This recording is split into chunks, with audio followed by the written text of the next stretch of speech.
Before we get started, something I like to do, which is kind of non-traditional, but I think it's kind of fun, is if I get everybody to stand up, and what I would like you to do is just say the word joy for about 15 seconds or so. So if everybody stand up quickly and just say joy, joy, joy, joy, joy. What I used to do is have everybody shake hands and do that. But since we're in the current situation, just your internal joy is good. Dowsing can indicate a geopathic zone, underground water, geological anomalies, Curry grids, and Hartmann grids as well, or any other grids that perhaps haven't been defined yet, because I don't think we really know the whole story sometimes. Geopathic energies are natural radiations that rise up through the earth and are distorted by electromagnetic fields created by subterranean running water, fault lines, underground cavities, and certain mineral deposits. Many times it has been shown that health problems for some persons are either caused by or negatively affected by these conditions. Before starting to look for the geopathic zones, here are a few other things to look for other than to look for the geopathic zones. So what I'm talking about to begin with, and I'll be referring to your house, because if a house isn't properly grounded for one reason or the other, what happens, it creates something called microcurrents. And these cause, it depends on the person's sensitivity. People that are very sensitive, sometimes it really throws them off. And so to do that, what you would do is buy or borrow from somebody one of these plug checks, which you can get at any Home Depot, Lowe's, or any other particular place. And even in Europe, they have a different style, but they do the same thing. So, and this will indicate when there's a little thing on the top here that indicates when things are correct or incorrect. This sounds really basic, but sometimes you'll find even in new houses, they didn't wire it correctly. And you need to go to half a dozen different circuits in your house. So try it in the bathroom, the kitchen, the bedrooms, or whatever. This is, like I say, very basic. But the next thing has to do with the ground. And that's why I kind of did this. Coming into your house, I don't know if you can see this very well in the back, there's 3 lines. There's a neutral and there's 2 hot lines. Between one hot line and the neutral is 110, like you use in your house. The other side is another 110. So if you go across the 2 hot lines, you get 220. So for your dryer and things like that. Now, and then there's a dead ground. And the dead ground was introduced in probably the 60s, late 50s. And this is in case you get any kind of a mishap in any of these lines, it will go to ground so you won't get shocked or killed. So what we're really checking for in this case is this ground. And what happens is this is tied into your electrical box. There's several ways they ground them. Some of them, they run a nice big giant wire, and it goes down to a water pipe. That's one approach. Other times, when they pour the foundation of the house, they actually put it into the foundation of the house. But the trouble is, in Arizona in particular, we're very dry. That means you don't necessarily get a great ground because there's no moisture at all to kind of keep it grounded. If it's an older house, you can check this. If you have an old AM radio, put it between stations and go out to the water meter by the edge of the street. And as if you get down close to the ground, if your house is not grounded correctly, it'll be very noisy. So you know something's wrong. We checked one time, we were in Santa Monica for some very old houses that were down by the beach, which means I figured it was the worst case condition for corrosion that would happen to a ground wire. And since we didn't know the people in the houses, we just went along the street where the water meters were. every single water meter on the street was noisy. And they're usually, it means there is a ground to the house, but the ground is not consistent. So you're getting some resistance.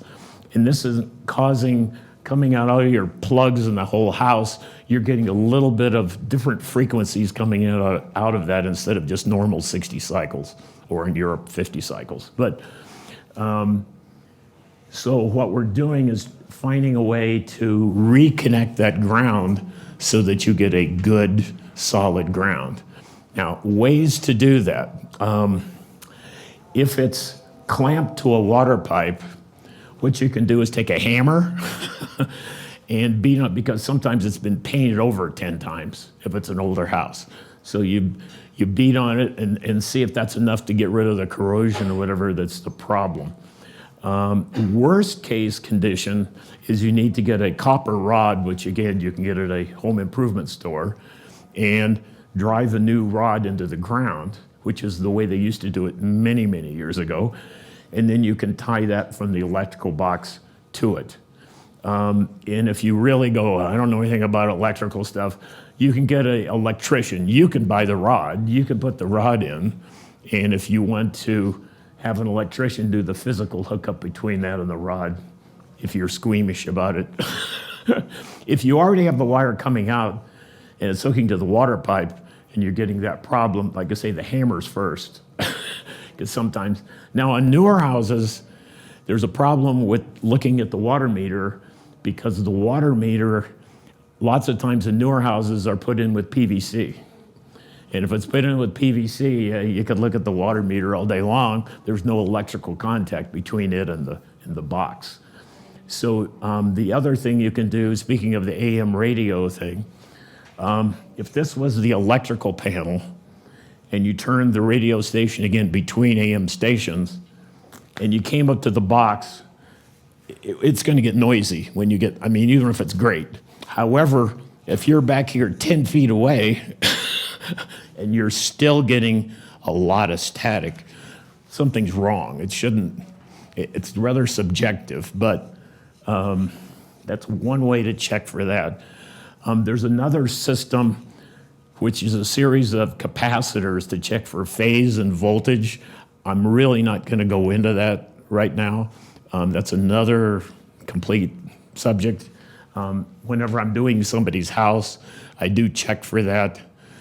But the man's name is Seltzer. I think it's Seltzer. I may have the spelling wrong, but he sells units, and what they are, they're really capacitors that keep these inner things very, so the phase of the voltage and the current are exactly in phase. So that's pretty much that. So that covers the plug check, the ground check, and moving down into electromagnetic fields. Some people are very sensitive to any type of EMF, and since we, in more recent times, have been using more and more things that are in the air, it's kind of built over the last, last 20 years, and as more and more people use cell phones, they are only 0.6 of a watt, so they're not really high wattage, but you're having them very close to your body.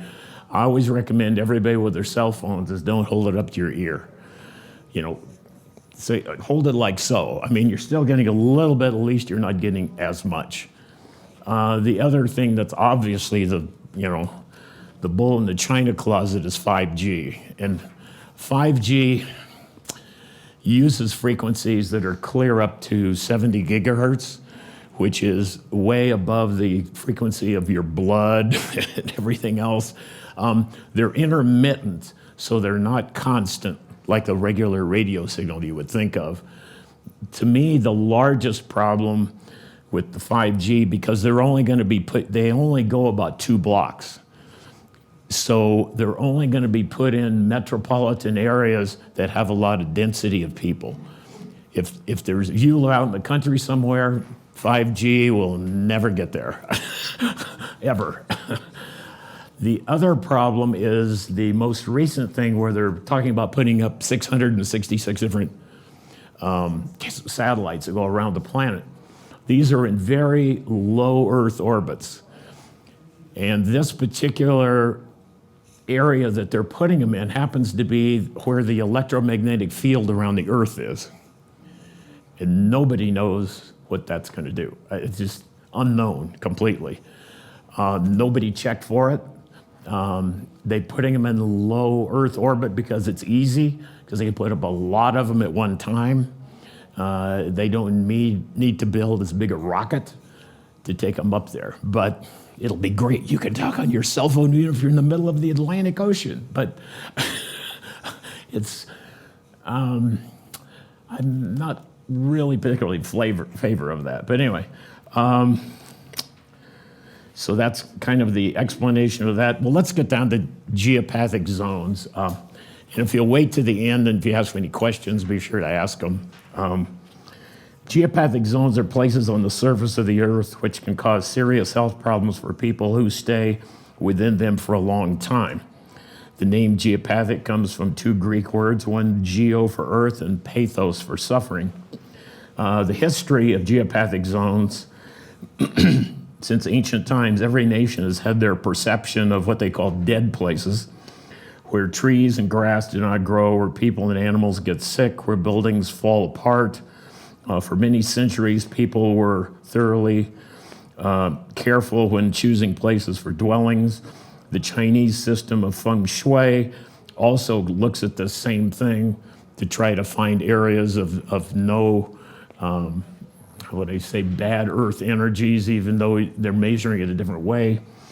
In accordance with this system, no one would start building until they were sure that this place was not under influence of some underground demons. So anyway, ancient Rome architects and builders, Vitruvius paid special attention to correct locations of a place for building in his works. Similar principles are also mentioned in works of Hippocrates and Avicenna. And in Russia in the 18th and 19th century, the selection of a place for a house was entrusted with well, they didn't call them dowsers, but with a dowser in effect. And the decision about construction was made by the Tsar's decree. So everything had to be gone through the Tsar as they built something. So it's kind of interesting. Interesting we don't do that anymore. One of the first researchers interested in connecting between geopathic zones and the origin of some serious illnesses was Gustav von Pohl.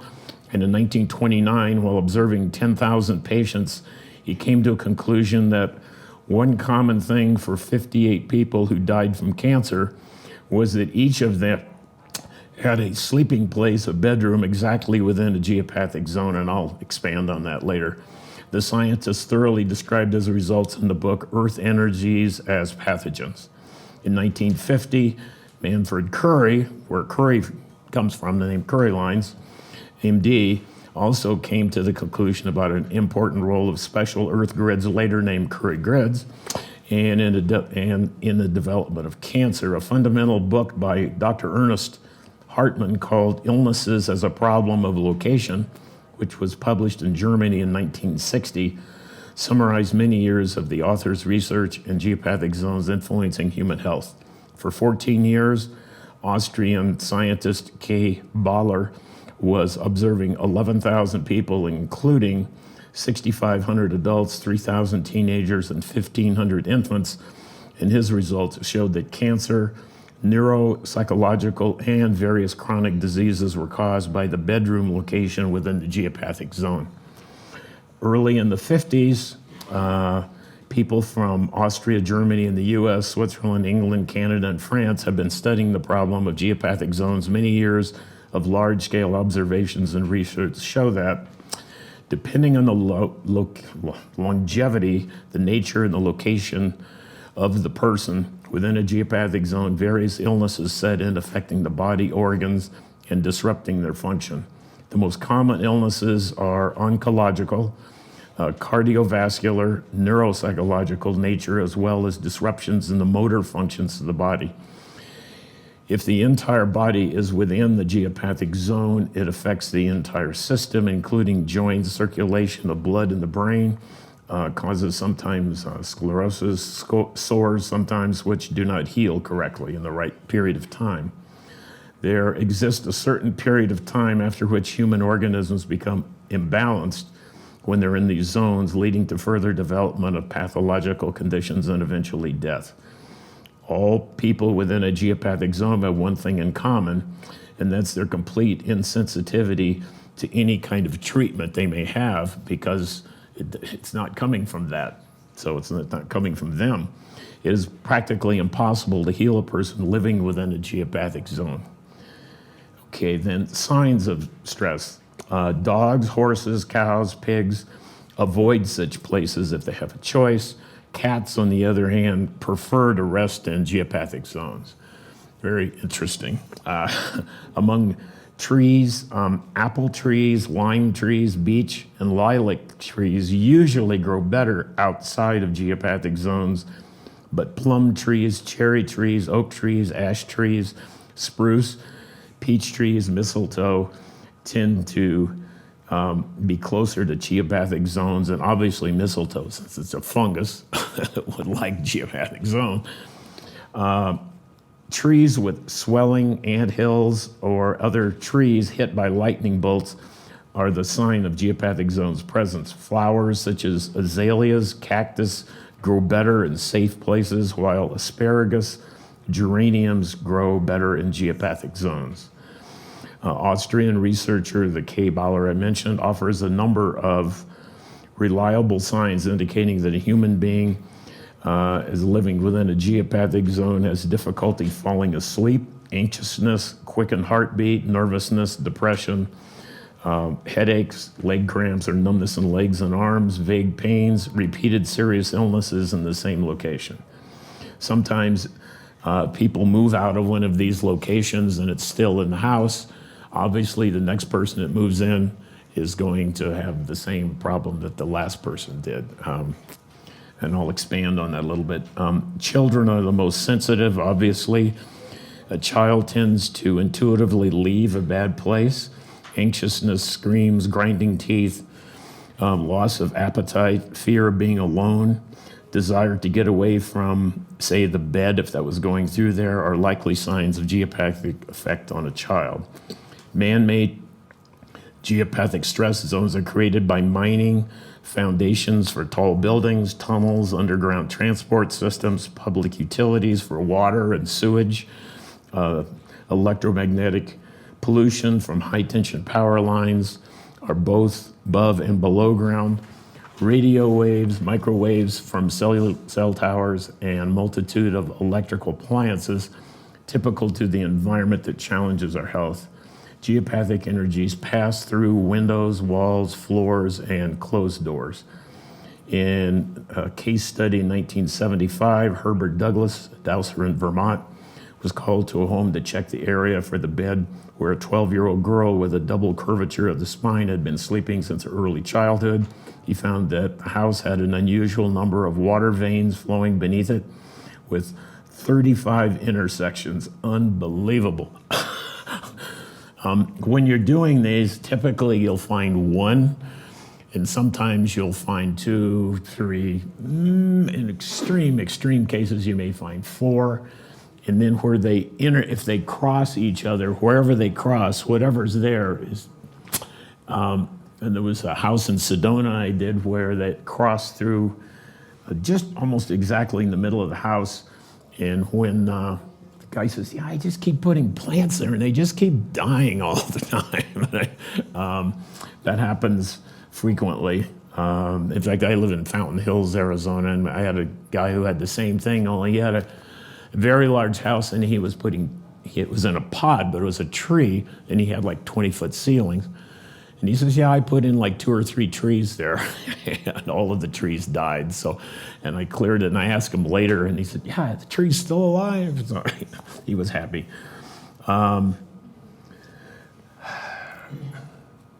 He also found that people with arthritis, he checked with sleeping over water veins, and the part of the body that hurts was locate exactly where the veins intersected. He reported that every one of these patients who began sleeping in a new location experienced a substantial reduction or complete disappearance of their arthritic pain in within 5 days to 3 months.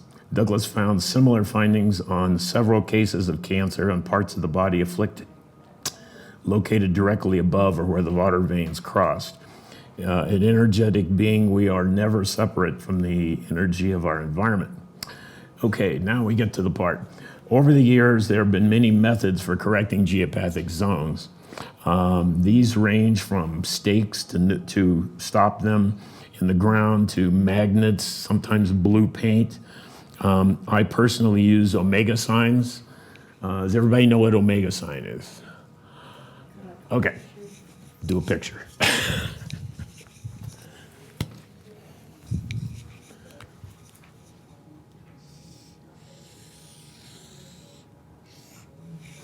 And when you're using omega signs, I'll get to this later, but if it's coming from this direction, what you're doing, this is acting as a wave trap. So it's stopping it. Now, does it mean it goes away further down? No. It just means we've stopped it from continuing in the direction it was going. As an example, if somebody calls me and says, I think I have a geopathic zone in my house, and will you either, and I do it two different ways. I either go in person and do it, or I can do it by map dowsing. So they need to send me a map. I prefer when they send me a map, they physically send me a map because you have your energy on it and the place. And some people like to do well, I have my cell phone. I can just take a picture of it. And I'm going, yeah, you can. And yes, it does work.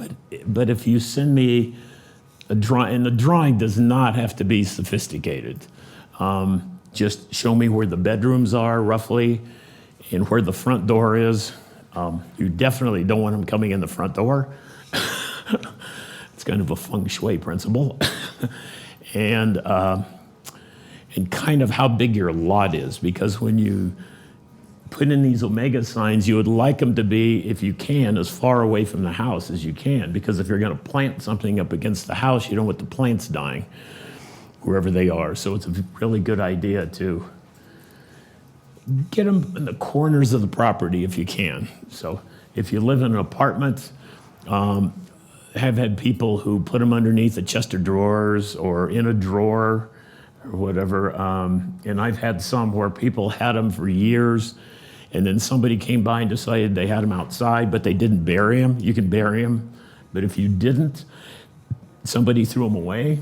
So I went back to the same house years later, and it was exactly in the same place that I did it when I neutralized it years before. So, and I'll give a couple examples before I start. When I first... I was just, you're saying with the omega sign, obviously, do you make that out of a piece of wire? Oh, or are you drawing it on a piece of paper? Best way to do this is do coat hangers. You can make two out of a hanger. Would give you the right size. No, well, that's what I was going to say next. The size is not critical. I mean, as long as they're at least, so big, 6 inches or whatever, that's fine. You don't want to make a little, 1 inch across. But when I first learned how to do this was when they used to have whole life expos years ago. And there was a guy in LA, and he was an older gentleman, and we were walking by the booth, and he says, if you have something that's out of place in your back, I can find it by dowsing. I'm going, oh, yeah, right. Okay.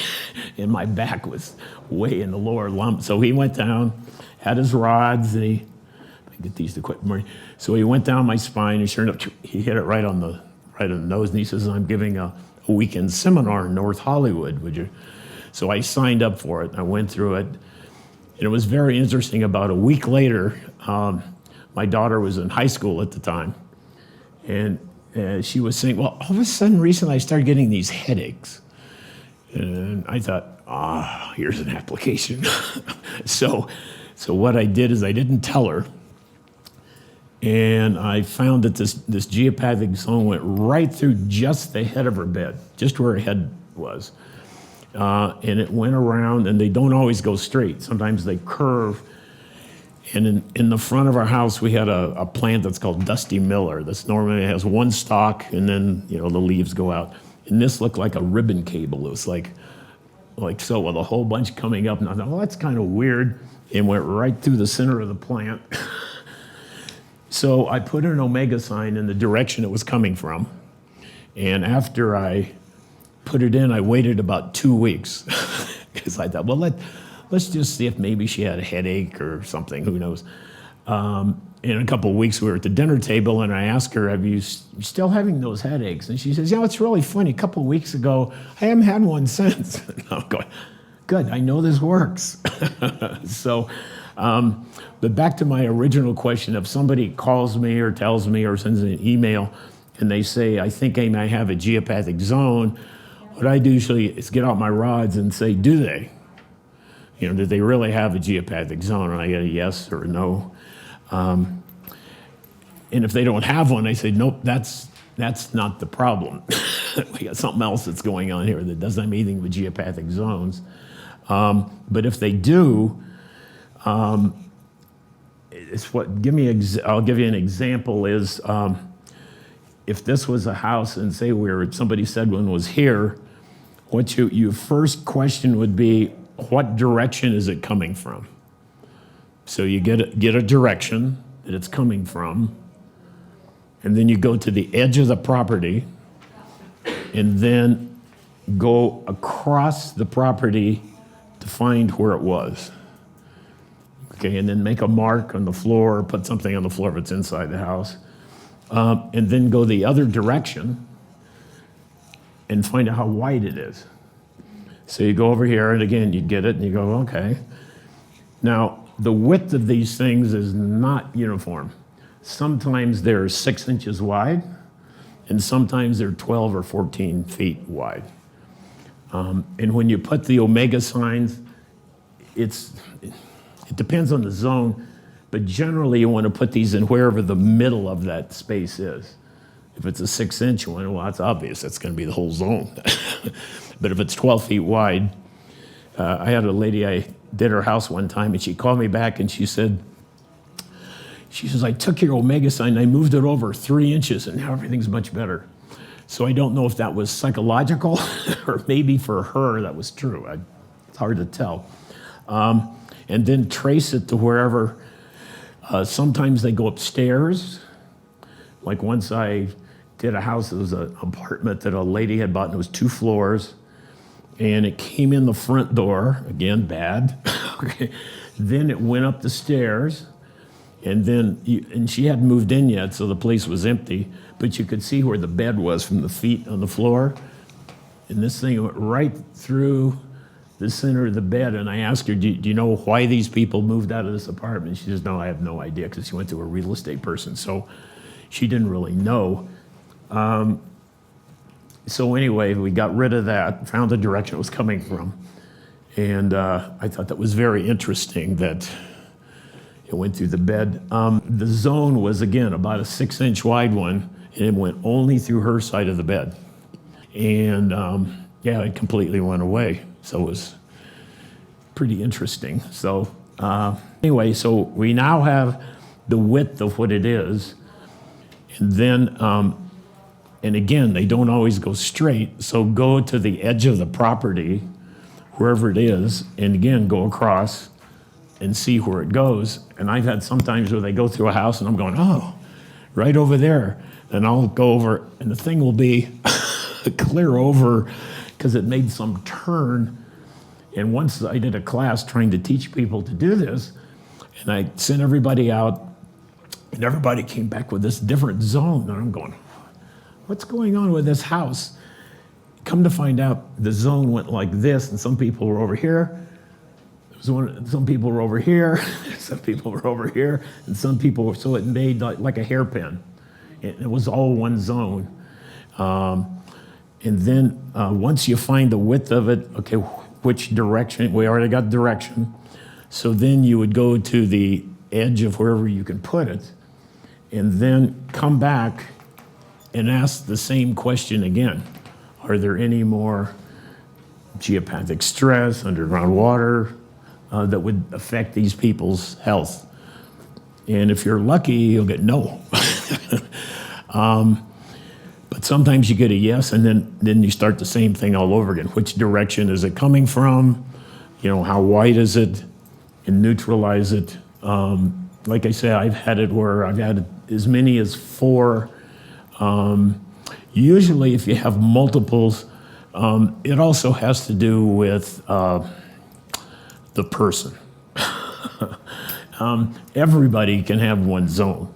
I mean, you could have moved into a house or whatever, but if you get multiples, usually there's something that's sucking these things in, and nobody's really done a lot of analysis as to why it happens when you get multiples like that. And like I say, and when they cross, then you're gonna, what everything is there is not gonna do good. Even the structure of the house, because it'll start cracking the house, and it'll have detrimental effects. So not just living things, but still living things, but less animated than living things. And then that pretty well does it. And